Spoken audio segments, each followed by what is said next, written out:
దేశం ముక్కలు కావద్దు, కులాల పేరు మీద మతాల పేరు మీద దేశ సమగ్రత కోసం చెప్పని కాశ్మీర్ నుంచి కన్యాకుమారి దాకా పాదయాత్ర చేసి దేశాన్ని ఒకటిగా చేసేటువంటి ప్రయత్నం చేయడం జరిగింది.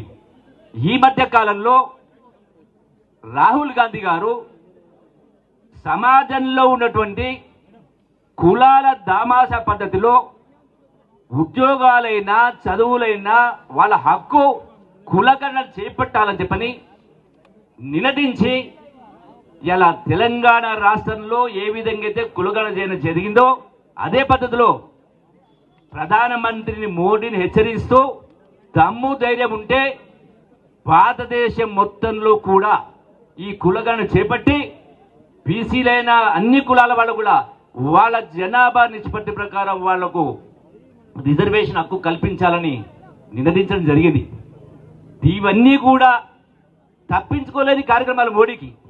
అందుకనే ఈ కుటుంబం యొక్క ప్రతిష్టను దిగజార్చితే ఈడీలో సిబిఐలో పెట్టి భయపెడతారంటే ప్రాణత్యాగం చేసిన వాళ్ళు, యావత్ ఆస్తిని దారాదత్తం చేసిన వాళ్ళు, సంవత్సరాల కొద్ది జైల్లో ఉన్నవాళ్ళు ఇవాళ గాంధీ కుటుంబాన్ని మీ తరం అవుతుందా వాళ్ళ ప్రతిష్ట మార్చడానికి, పరిస్థితి దిగడానికి? మోడీ ఇటువంటి 100 మోడీలు వచ్చినా, మోడీ ధ్వజం వచ్చినా ఈ రోజున మీరు ఏమీ చేయలేరు అనేది సుస్పష్టం.